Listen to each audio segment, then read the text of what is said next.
What the hell is even that? Huh? Yes, we're back again for more awful and hilarious rip-offs of your favorite movies. Buckle up.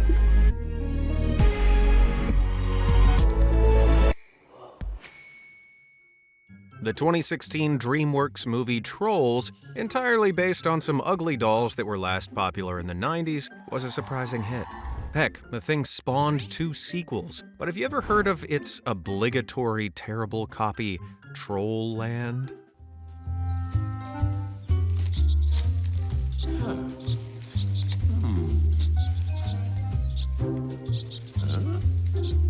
Whoa! Whew. That was close. Ow! I think that clip speaks for itself. Troll Land is a project from infamous studio The Asylum, a production company that exclusively deal in mockbusters, that is, rip-offs of Hollywood movies.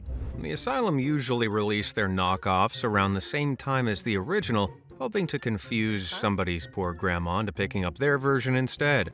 'Cause let's face it, ain't nobody gonna be buying this unironically. It worked. Olaf! Come out of there, you little... Whoa! Gotcha. Troll Land is possibly the most hideous thing I've ever laid eyes upon. Is it possible to get carsick while sat on the couch?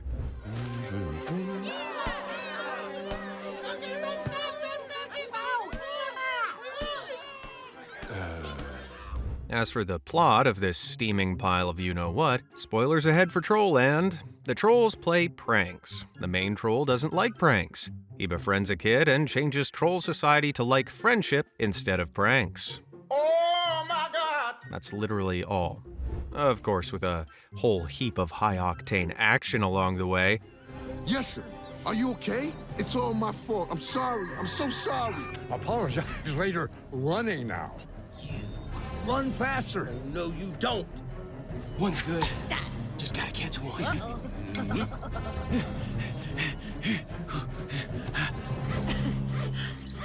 I have to say, it's actually pretty impressive that this feature-length movie looks worse than friggin' Skibbity Toilet. Well done, guys. Mr. Stigglebottom, if you're keeping the troll secret, what are you gonna do with all your traps? Well, Bigfoot's still out there. Come on. Even I don't believe in Bigfoot. But the Asylum don't just make sickening animated movies, oh no. They also produce sickening live-action slop. Let me introduce you to Hornet.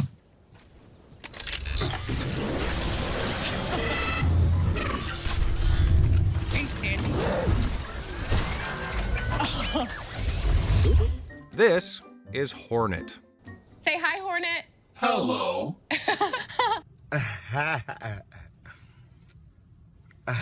Hornet was released back in 2018 to coincide with the release of Bumblebee, in case that wasn't obvious. But unlike its inspiration, Hornet is a found-footage horror movie about aliens possessing people.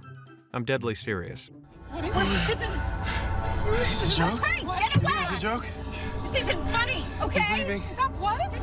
Okay. Guys, he has a hatchet. Helen, put it!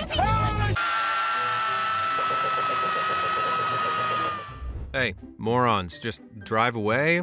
This one may not be as outwardly offensive as Troll Land, but I'd say it's something even worse.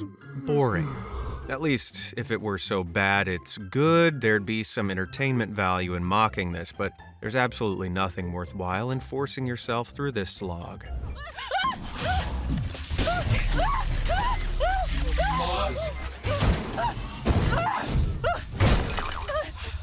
Protect makers. Hornet winds up turning evil and attacking them, then turning good again and saving them. It's a real whirlwind of emotions.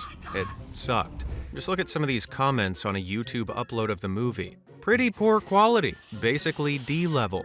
This is the foolish movie, and my personal favorite. All you sick, twisted critics, make or produce your own movie and let us see how good you are. Okay, that last one was defending Hornet, but it was so funny I had to share. This clip accurately sums up what it felt like to watch. Just let me know when you're ready. No.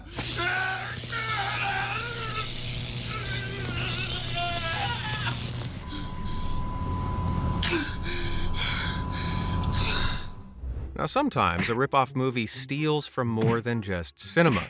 Enter Agent Beetle, a 2012 movie designed solely to profit from the MCU's success by ripping off a variety of different superheroes, most notably Blue Beetle, who wouldn't wind up with his own movie until 2023. So, what did fans have to settle for until then?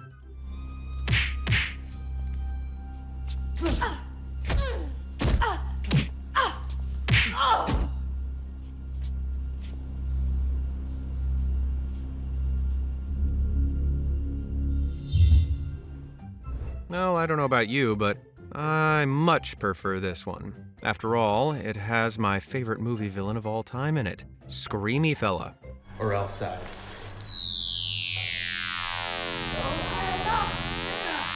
He wanted a demonstration, that's all. He just loves screaming. Maybe you found some bug spray. I hear it works on spiders. Maybe you should try it on you. Stop it, Stinger! Stop it now! What the hell? Oh my God, no way. Unfortunately, Little Screamo is barely in the movie, reducing an already low score even further. If I had to describe Agent Beetle in a single word, distill its many deep themes and interconnected plots down to one utterance, it'd be cringe. This is so cringe. The movie's director, Brett Kelly, is a prolific purveyor of crap like this, with some of his most notable offerings being a series of awful shark movies. Jurassic Shark, Raiders of the Lost Shark, Ouija Shark, Kaiju Glam Metal Shark Attack, and of course, Nano Shark. And I'd rather be watching literally any of them. I think IMDb user Silent put it best in his review of Agent Beetle when he said, "Even if you are as forgiving as me, this movie will make you want to search out people affiliated with it and beat them publicly."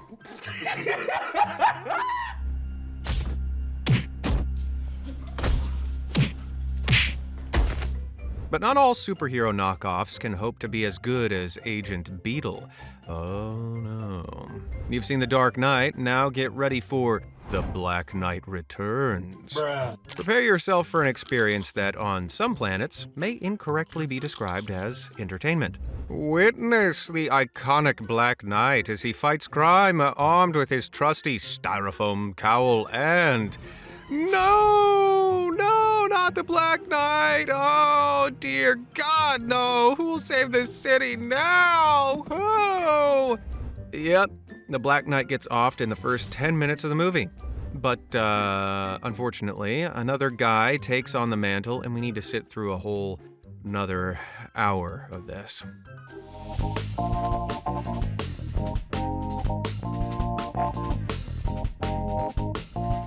I just want to take this opportunity to point out that the only version of this movie I could find was a YouTube rip that had been recorded on somebody's phone, complete with an email pop-up in the ads. Not even the person who cared enough to upload the movie cared enough to make it look good. And I only mention this because the movie sucks immensely, and I'm desperate to discuss anything else. The Black Knight Returns is the epitome of amateur slop. I've seen better films right here on YouTube, created by teenagers in their parents' garage. Who put these samples here? Who authorized these samples?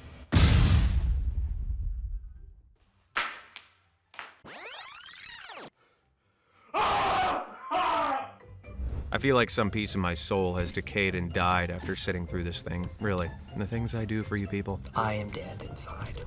I could really do with a palate cleanser after the slop I've just been force-fed, but instead, here's Cruel Jaws. 3 guesses what it's ripping off. The OG Jaws released back in 1975, so given that the Cruelified movie released 20 years later, in 95, it's gotta be better, right? After all, filmmaking came such a long way.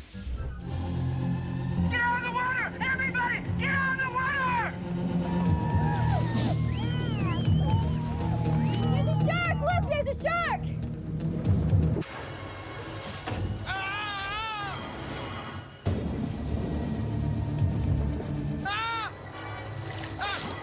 I didn't edit that. that's just how it is. That was the director's vision, people. That's the thing I remember most about Cruel Jaws. The cuts are so jarring and unnatural. I stopped to check several times if I was watching an edited version of the movie. It was a shark, all right. And a big one. Are you all out of your minds? What the hell was that? Now, what's worse is a lot of the shots from this thing are actually taken directly from the Jaws movies and some other shark attack flicks. Just straight up stolen. There's also a bit where they play the Star Wars theme for some reason.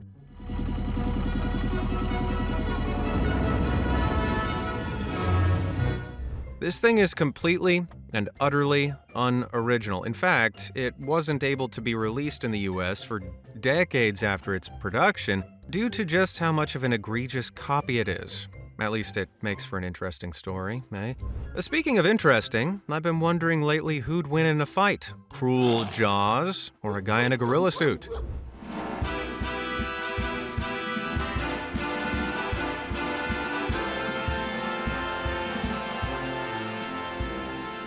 Congrats, man in suit, but no, that's not just any fella in a Halloween costume, that's Ape. Released in 1976, around the same time as one of the many King Kong remakes, Ape isn't a B movie, it's a Z movie.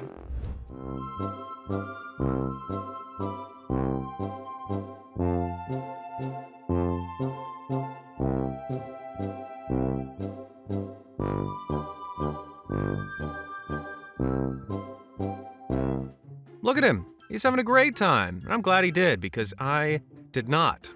Watching this movie was another ordeal. Awful special effects, bizarre creative choices, and scenes that added absolutely nothing to the plot. Captain, would you mind... can I have one of those, Captain, please? Sure. I gave them up years ago, but...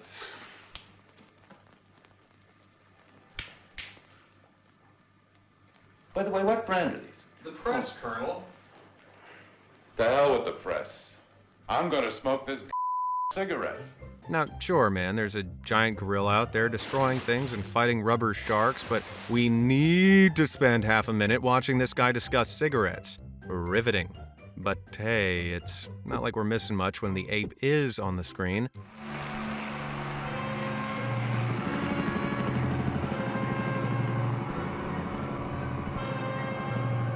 Now, interpretive dances aside, this thing steals a huge chunk of King Kong's plot. The ape meets a human woman that he develops a bond with, he gets attacked and ultimately offed by the military, and then everybody feels sad about it. Roll credits. Hell, in some markets the film was sold as Super King Kong. There's brazen theft, and then there's Ape. But there's one thing that Ape has that King Kong could never hope to. A scene so bold, so innovative, and so powerful, it makes King Kong look like Curious George.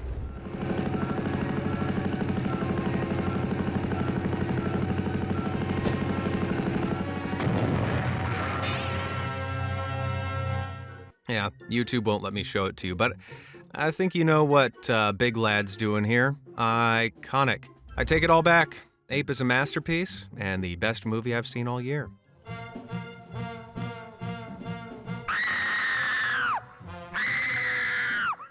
Now, hopefully all this gorilla talk has got you in the mood for some more animal-themed knockoffs.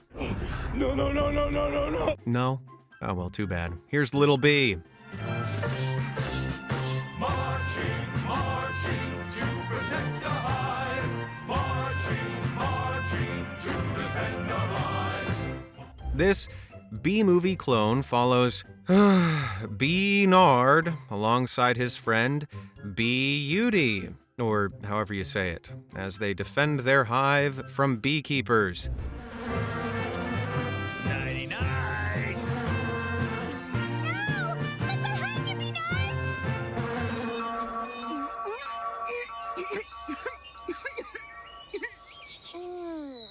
Oh God, no, no, not Nard! The hive's doomed, I tell you. Oh, never mind, he's good, somehow. But aside from the hideous animation, one thing really stood out to me here, that this pile of doo-doo actually has some pretty well-known voice actors from the 90s and early 2000s. Seriously, Ash Ketchum and Yugi Muto are in this. I don't see anything wrong with being a chef, and why is that less important than being a soldier, sir? I can't believe you're asking me this. Listen, Chef, what are you gonna do when you got a spider looking for a meal? How the heck did they drag these guys into this? What lies did they tell them? Did they think that they were auditioning for the real B-movie? We can't say for sure, but I reckon the answer is, yeah, definitely yes. Cheap, ugly, and short, Little B has basically zero redeeming qualities.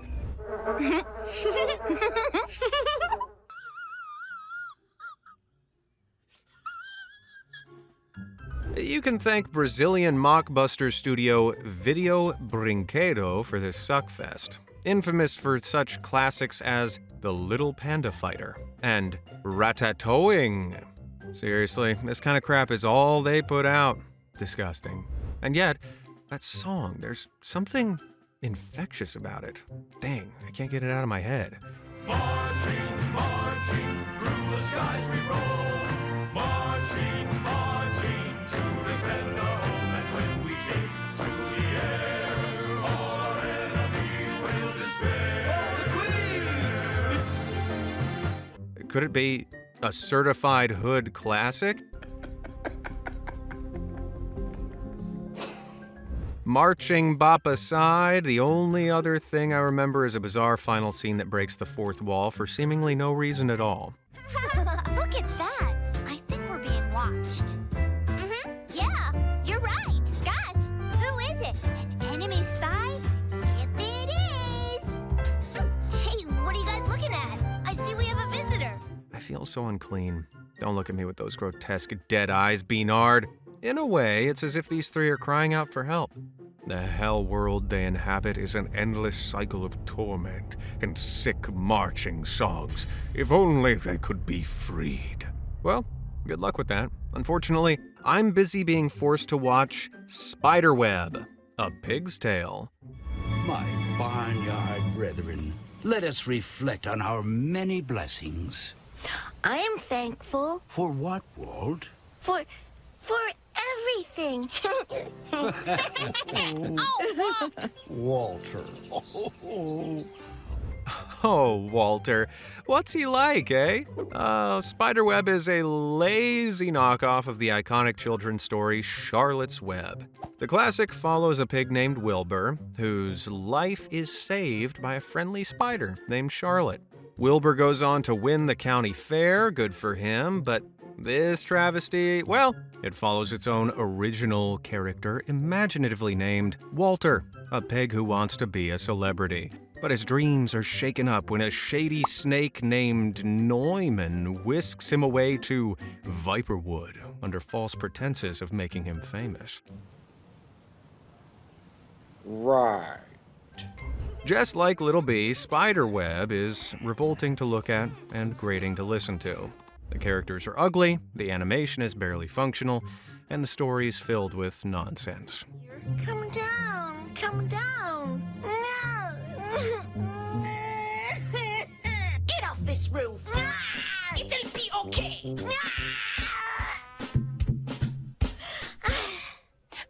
Lucy, thank you so much. In the end, the snake tries to cook and eat Walter. Frankly, I was rooting for him. That stupid pig would be way more useful to the world as bacon. It won't rhyme to swim right by.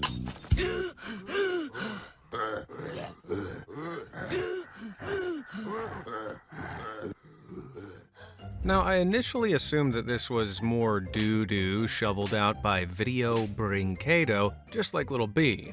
But no, this was actually the rotten spawn of Sparkplug Entertainment, a US studio that also gave the world the abominable Cars knockoff, A Car's Life. So yeah, it sucks. I think that IMDb user Wubbard put it best in his 1-star review. How does the snake drive? I do not understand.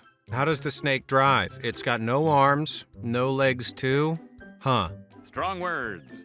Strong words from a strange man. Now, with all this miserable talk about miserable movies, I thought we could take a nice little break and talk about Dr. Mordid. This magical fella is a superhero who dedicates himself to protecting our dimension from demonic threats. Now, if you're thinking it sounds exactly like Doctor Strange, yeah, you'd be totally right. But this isn't a straightforward ripoff. Way back in the early 90s, a production company named Full Moon managed to secure the rights to make a Doctor Strange movie. Yep, way before Benedict Cumberbatch's career had even started. But there was a problem. Pre-production took so long that the studio lost the rights to the comic book hero. So what did they do? They opted to continue making the movie, only with the lead changed. He was now Dr. Mordid. But unlike most other hack jobs we've looked at today, Mordid is actually pretty rad. It's become a certified cult classic, even as a low-budget B-movie. It can be a little slow in places, sure, and it often creaks under the weight of its own ambition, but the finale more than makes up for it. In what can only be described as one of the sickest scenes in cinema, Mordid and an evil wizard cabal have a special showdown inside a museum.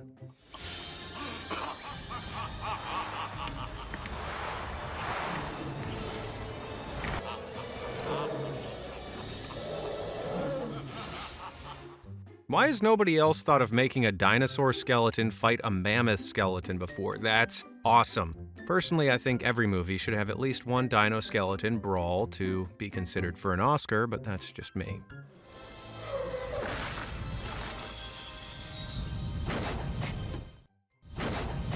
It's seriously interesting to think about what could have been had Full Moon managed to hang on to the rights to Strange, but as it stands, we got a pretty fun movie regardless. You know what else is interesting to think about? What if E.T. was both gay and Turkish? Well, I'm here to tell you that we actually already have that. Let me introduce you to Homoti.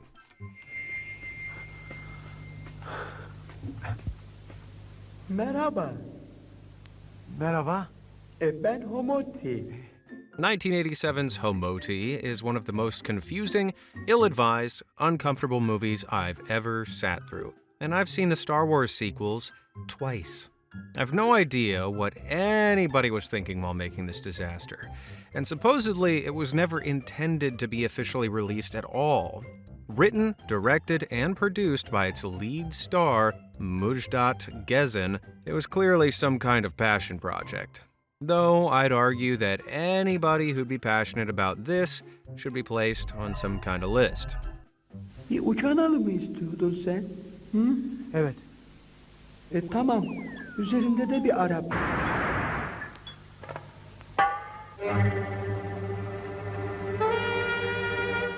See, Homoti has crazy space magic that lets him do all kinds of funky alien stuff. Hadi ol da görelim.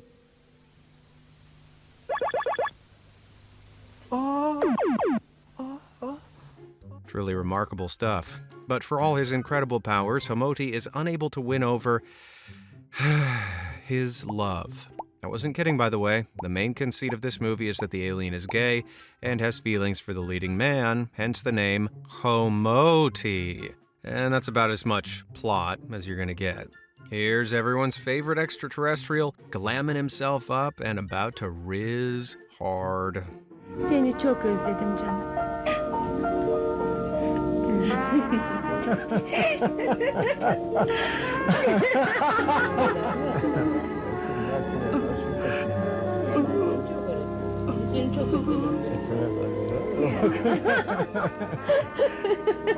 Or not. When he gets rejected by the main man, he hops back in his spaceship and returns to his home planet. Bye-bye, Homoti! But I think it's time to address the alien in the room. Homoti looks utterly rancid. Gross, lumpy, and bulbous. He looks like he freaking smells. I just hate looking at him. I hate it so much. Daddy, chill. And maybe that's a shame. I think possibly there's a real message here. Something about acceptance or fleeing tyranny. Whatever it was lost on me. I couldn't get past the haunting visage of the ugly alien. But Homoti wasn't the only outrageous 80s knockoff from a foreign market. In 1989, an Italian sci-fi movie was released called Shocking Dark, or as it's also known, Terminator 2 Light. Yeah, you heard that right. But here's the wild part. Despite that incredibly unsubtle poster, it's not an off-brand Arnie flick. Sure, the main character is named Sarah, and the final act features a hulking cyborg with half a face, but that's all. The rest of the movie is actually a ripoff of another James Cameron flick, Aliens, only much, much worse.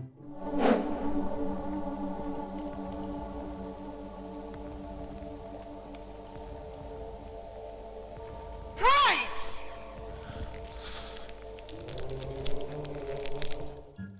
A group of gung-ho Marines go in to fight a strange life form with the compulsory corporate fella tagging along with them when they stumble across a little girl abandoned in the mayhem. It's just like Aliens, only without the interesting or likable characters, threatening villains, or competent film work.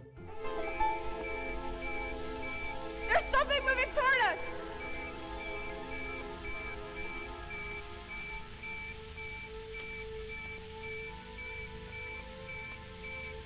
Oh my god! There are lots of them! Sigourney Weaver, eat your heart out. The vast majority of this 90-minute suckfest is spent walking around dark factory rooms and talking. However, once in a blue moon, you'll get a brief glimpse at the monsters, who are very clearly just dudes in costumes.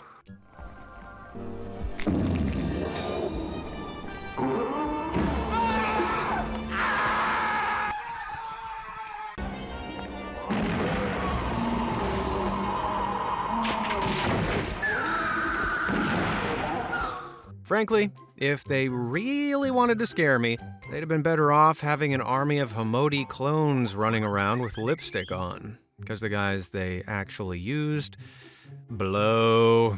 Yep, Shocking Dark, aka Terminator Light / Aliens Light, aka Big Stinko, isn't anywhere close to good in any way. At least when slot merchants like The Asylum make a bootleg movie, they avoid just straight up pretending to be a sequel to it. Take The Final Level, Escaping Rancala. They exercised restraint in opting not to call it Jumanji 2. Well done, Asylum. Great work. Oh, I mean for not committing copyright infringement. Not great work on the movie. That one sucks. Just like the modern Jumanji flicks, the premise revolves around our protagonists getting sucked into a video game and having to fight their way out. Unlike those movies, this thing is filled with bad CGI, obnoxious video game sound effects, and cheesy action.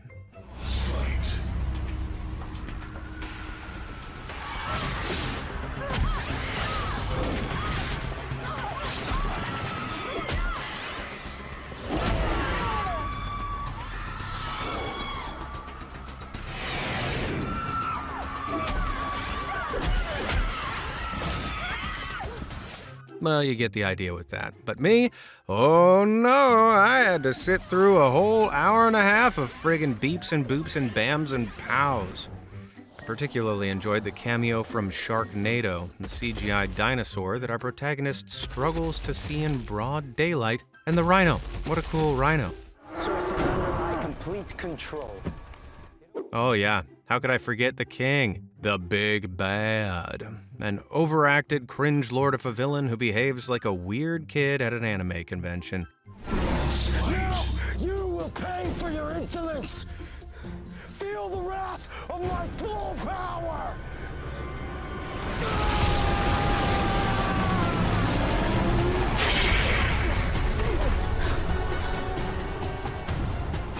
I have the power of God and anime on my side! Wait, Yeah, it was bad. Very bad. My psyche is damaged, my mind shattered, and my eyes bloodshot. I don't know how much more I can take of this. Okay, well, here's a Christian, de-movified high school musical.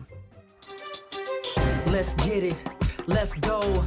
It's about that time for me to shine. I got dreams, I got goals, and real soon they're all gonna be mine. Sunday School Musical stars Zachary, a kid born with both dreams and goals, who enters a song and dance competition with his church choir to try and win cash to save said church from getting shut down. Released in 2008 to coincide with High School Musical 3, Sunday School Musical is corny, embarrassing, and shrill. Our main character continually breaks into spontaneous dance for no reason, whether it be on a roof,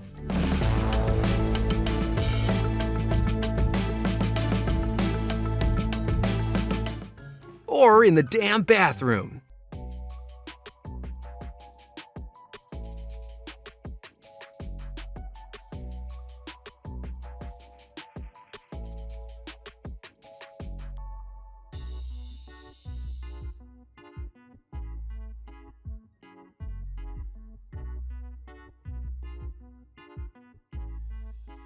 Yeah, these are the actions of a desperate man in need of professional psychotherapy. I should know. I've been dancing intermittently through this video. And oh, guess what? This is just another glorious outing from the asylum. Hey, nicely done, folks. But what was that? You're hungry for some crazy Sunday School Musical trivia?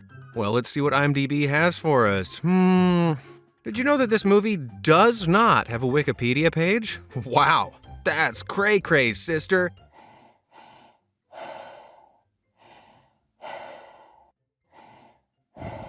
Anyway, Sunday School Musical was just competent enough to be boring as sin. There are many, many words I could use to describe this next movie, but boring isn't one of them. When James Cameron's Avatar was released in 2009, it set the world ablaze. Despite itself being a ripoff of Dances with Wolves, it was technically stunning in a way never seen before. So anything that decided to plagiarize it would need to be visually impressive at the very least, right?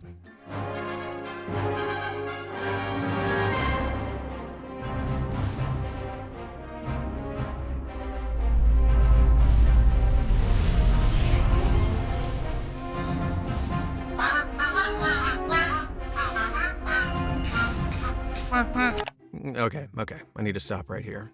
Yep, that spaceship is lifted straight out of Star Wars, and yes, that was quacking you heard. This is 2023's Anatar. It's like Avatar, except with, space ducks.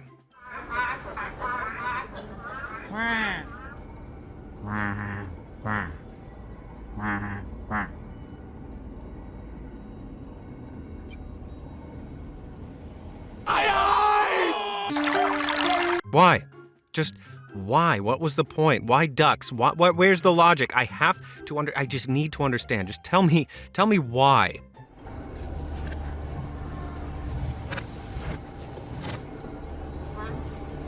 A few moments later. And there's the Avatar bit. The duck lady turns into a human to infiltrate the planet of, oh, for the love of, Pandoro to see if it suits as a new nest. Only Pandoro isn't really alien at all. It's literally just old-timey Italy. Whatever. Alien duck girl gets taken in by some loser human that nobody likes, and we get this absolute gem of a scene.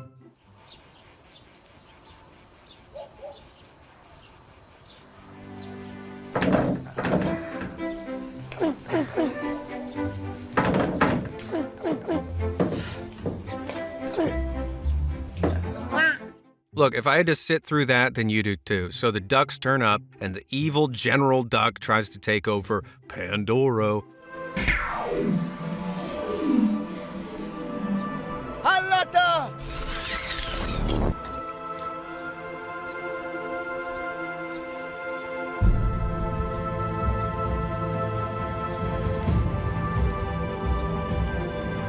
In the ensuing battle, our protagonist, Loser Boy, is tragically gunned down until, well, the movie just gives up entirely. You gotta see it to believe it. Spoilers ahead for Anatar.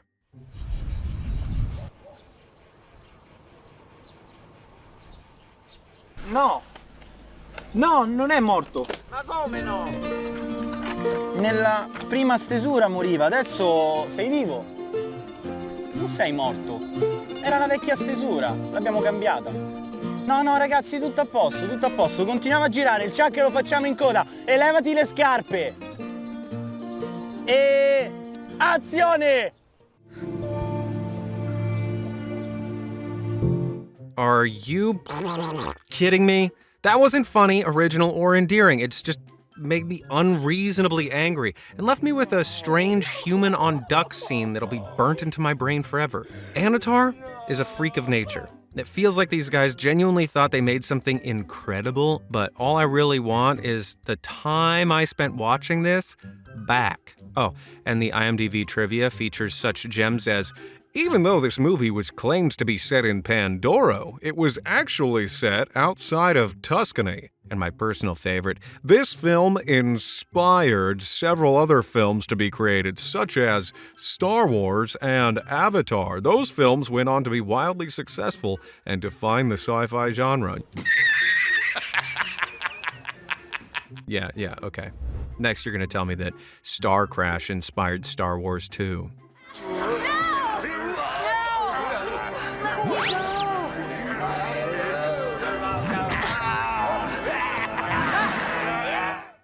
Oh my God!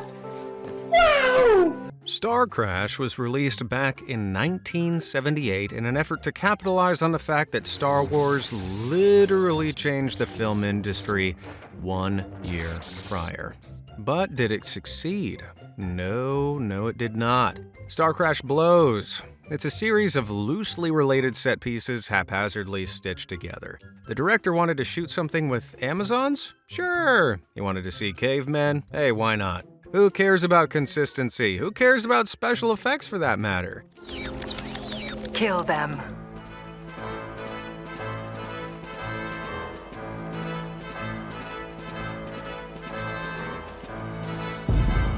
Friendly reminder that this thing released a year after Star Wars and only a year before Alien. And this is what it looked like. Look out!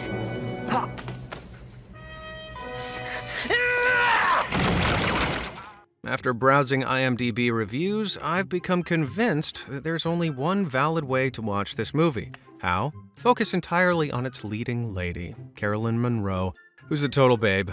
That's right, just keep your eyes on her and try to forget about the incredible leaps in logic and constant nonsensical events. Imperial battleship! Halt! The flow of time!